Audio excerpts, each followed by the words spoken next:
Jesús continúa dominando dos de los principales bastiones de Satanás, el dominio del mundo espiritual, ejerciendo su autoridad sobre los demonios en Mateo 8, 28-34, y el dominio sobre la enfermedad al sanar a un paralítico en Mateo 9, 1-8. Después de que la tormenta pasó y tomó en calma a Jesús y sus discípulos, estos continuaron sus viajes a través del mar de Galilea. El siguiente incidente se centra en Jesús como personaje principal, sin mencionar a sus discípulos, como se relata en Mateo 8, 28-34. Al llegar al otro lado de la región de Genes, Jesús se encontró con dos hombres endemoniados que venían de los sepulcros. Eran tan violentos que nadie podía pasar por donde se encontraban. Al ver a Jesús acercarse, estos le gritaron: ¿Qué tienes que ver con nosotros, Hijo de Dios? Has venido aquí para atormentarnos antes del tiempo señalado. A la distancia, había una gran piara de cerdos pastando. Los demonios le rogaron a Jesús: si nos echas, mándanos a la manada de cerdos que ahí se encuentra.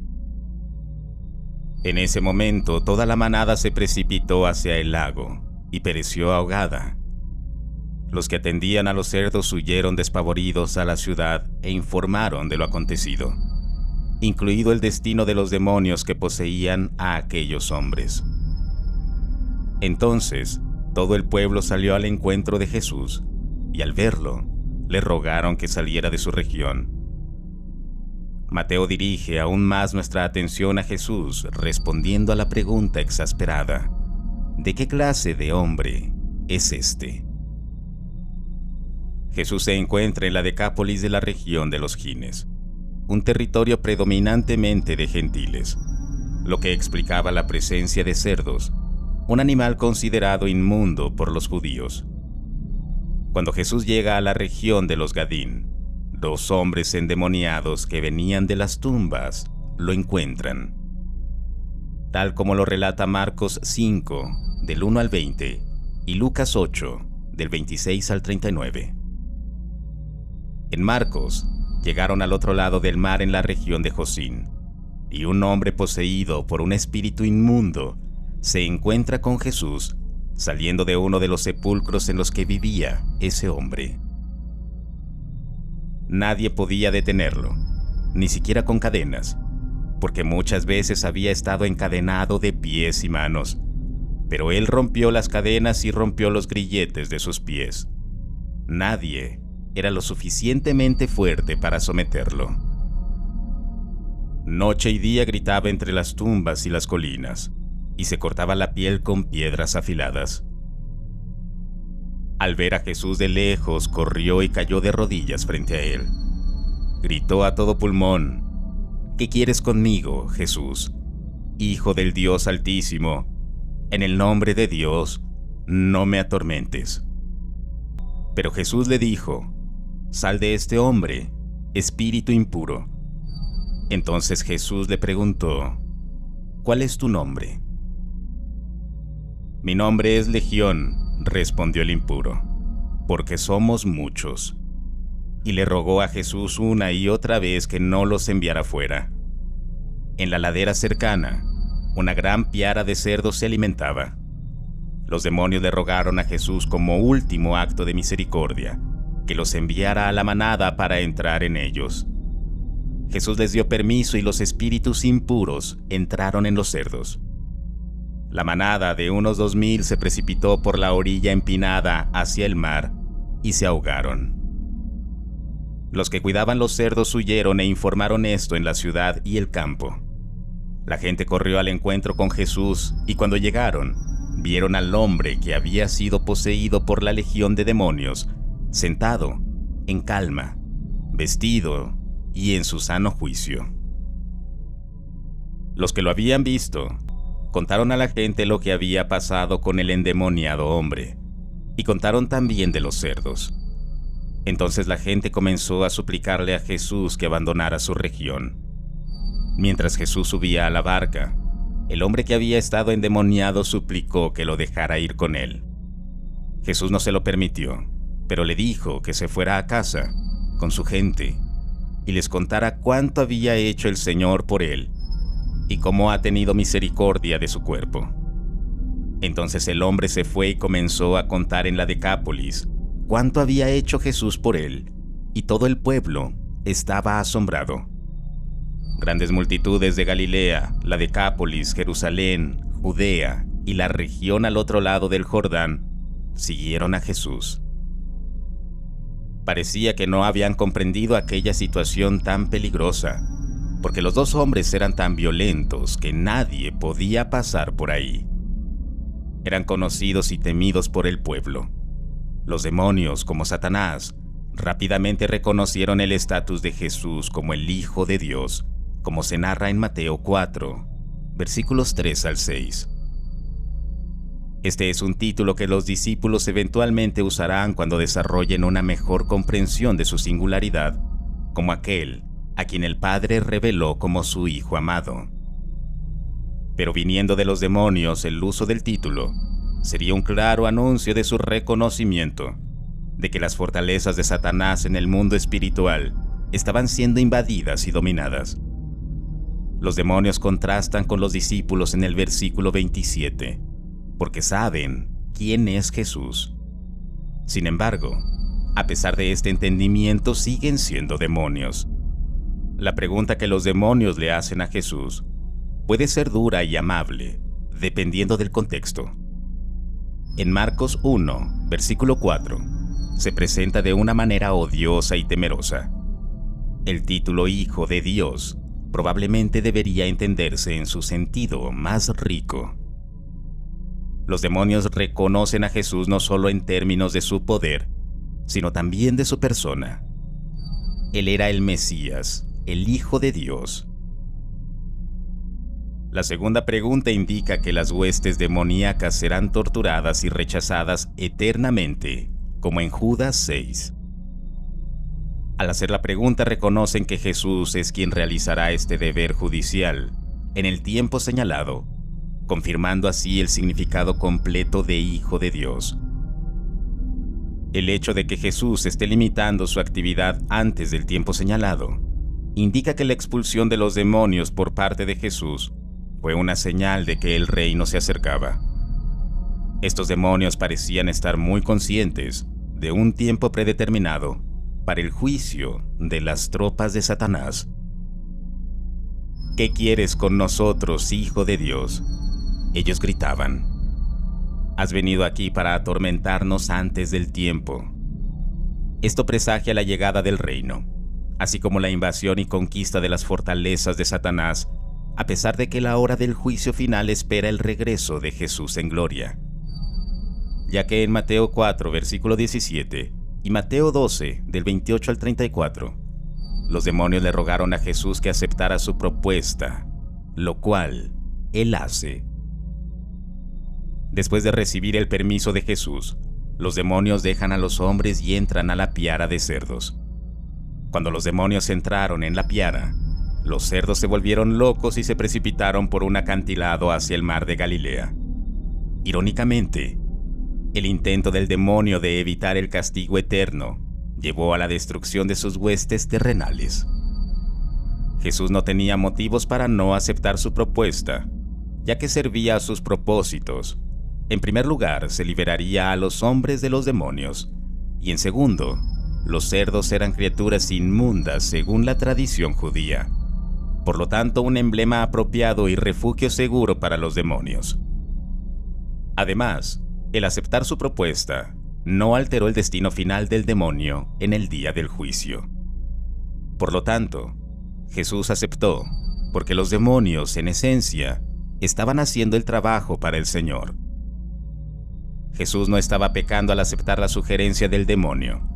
Por otro lado, el encuentro de Jesús con Satanás en el desierto fue completamente diferente. Si Jesús cediera a las demandas de Satanás, sería llevado a la desobediencia. Como resultado, Jesús reprendió a Satanás con las Escrituras y se negó a ceder sus demandas. Esta es la principal distinción entre los dos casos. La petición de los demonios en Mateo 8 no llevó a Jesús a pecar, mientras que las demandas de Satanás sobre Jesús en el desierto tenían como objetivo llevarlo al pecado. Los demonios rogaron ser enviados a un lugar cercano, a una piara de cerdos, lo cual no sería una idea desagradable para los judíos que consideraban cerdos y demonios del mismo orden. Jesús advirtió a sus discípulos que no echaran perlas antes que los cerdos, como en Mateo 7, versículo 6. Según Pedro, los falsos maestros son personas que volverán a su naturaleza pagana. Sin embargo, como la costa oriental del mar de Galilea era un área gentil, la manada que ahí se avistó no era salvaje, sino criados para su mercadeo.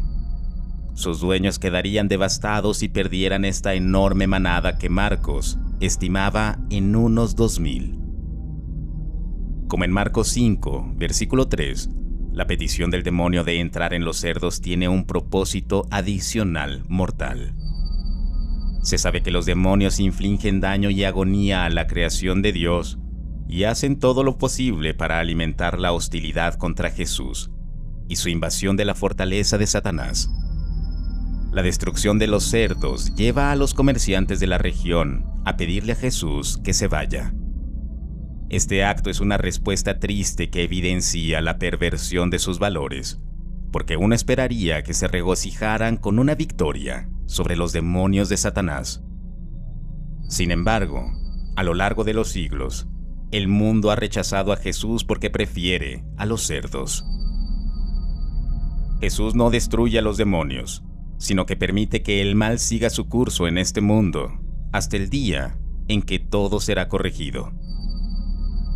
El resultado del exorcismo no se menciona en Mateo, pero en Marcos y Lucas hacen notar que el hombre endemoniado de Ginés le rogó unirse a Jesús. Sin embargo, este le indica que vaya a casa y le cuente a su familia y amigos cuánto Dios ha hecho por él. Como en Lucas 8, versículos 38 al 39, y Marcos 5, 18 al 9, al ver a los discípulos con Jesús, el ex endemoniado desea ser como ellos. Pero Jesús lo envía de regreso a su ciudad natal para testificar. En cierto sentido, los 12 apóstoles serían pescadores de hombres, pero entre su propio pueblo, ese mercader, ahora seguidor de Jesús, sería un pescador también. Sin embargo, a la luz de los versículos 33 y 34, la pérdida del rebaño se convierte en un medio para exponer los verdaderos valores de las personas. Prefieren los cerdos al Salvador. El versículo de Mateo 8, 34 revela el carácter pecaminoso de la humanidad. Jesús acababa de expulsar demonios de 2 hombres y envió a los espíritus malignos a una piara de cerdos, que se precipitaron hacia un acantilado y al mar, donde perecieron. Cuando los pastores contaron lo sucedido a los habitantes de la ciudad cercana, toda la comunidad enfureció con el Salvador. Su principal preocupación era la caída económica y pérdida de negocio. Estaban más preocupados por su bienestar material que por su salud espiritual. Cuando vieron a Jesús acercándose a la ciudad, le pidieron que se fuera. Lamentablemente somos culpables del mismo error. Nos hemos acostumbrado a vivir con el pecado y no queremos pensar en que Dios lo elimine, especialmente si eso significa perder los placeres percibidos o los ingresos. Pero aferrarnos al pecado es una de las cosas más tóxicas que podemos hacer. Al final de todo, la historia es significativa en su totalidad. Muestra una vez más que el ministerio de Jesús no se limita a los judíos, sino que prefigura la misión a los gentiles. También muestra que la oposición a Jesús no es exclusiva de los judíos. Confirma que oponerse a la palabra no depende de la raza, sino de cómo se responda a Jesús, lo que refleja nuestra propensión al pecado y nuestra resistencia a permitir que Dios elimine el mal de nuestras vidas, especialmente si implica la pérdida de placeres o ingresos. La Biblia a menudo aborda el conflicto entre deseos terrenales y obediencia a Dios, En Mateo 6, 19 al 24, Jesús habla de la imposibilidad de servir a dos señores, enfatizando que no podemos servir a Dios y a las riquezas. Esta enseñanza resalta la idea de que la lealtad al pecado y la búsqueda de la ganancia material puede alejarnos de Dios. Esta historia, donde los habitantes prefieren su economía basada en el cerdo a Jesús, ilustra un patrón recurrente en las Escrituras, donde las personas, a menudo, eligen los intereses mundanos sobre lo que es espiritualmente correcto. En Romanos 12, 1 y 2, Pablo insta a que los cristianos no se ajusten al patrón de este mundo, sino que sean transformados mediante la renovación de sus mentes para que puedan discernir la voluntad de Dios. Esto sugiere que la resistencia al pecado y la transformación espiritual son fundamentales para la fe. El ministerio de Jesús que se extiende a los mercaderes es un tema central en el Nuevo Testamento. Efesios 1, 11 al 18 analiza cómo Cristo eliminó la barrera entre judíos y gentiles, creando un nuevo pueblo. Esta inclusión de los gentiles en la promesa de salvación refleja la universalidad del amor y la misericordia de Dios. Refuerza la idea de que la oposición a Jesús y su mensaje no se basa en la etnia o el origen cultural, sino en la disposición del corazón para responderle a Dios. Mateo 14:23 también destaca que la oposición a Jesús trasciende las barreras raciales y culturales. En los Hechos de los Apóstoles, vemos que el Evangelio se extiende más allá de las fronteras judías, alcanzando diversas culturas y pueblos. En Hechos 10, por ejemplo, Pedro tiene una visión que lo lleva a comprender que el Evangelio es para todos, no solo para los judíos. Esto demuestra que el mensaje de Jesús es inclusivo y llama a todas las personas, independientemente de su origen, a arrepentirse y volverse a Dios. Por lo tanto, el episodio de la reunión y las lecciones posteriores resaltan un principio clave de la salvación del cristianismo, y la verdad de Dios está abierta a todos. El verdadero obstáculo es la renuencia humana a abandonar el pecado y seguir a Cristo. Esta verdad desafía a los seguidores de Cristo a examinar las prioridades y lealtades de sus propias vidas, alineándolas con las enseñanzas y el ejemplo de Jesús. ¿Y tú? ¿Recuerdas cuál es el día que sentiste por primera vez la presencia de Dios? Deja tu comentario y no olvides suscribirte a este canal.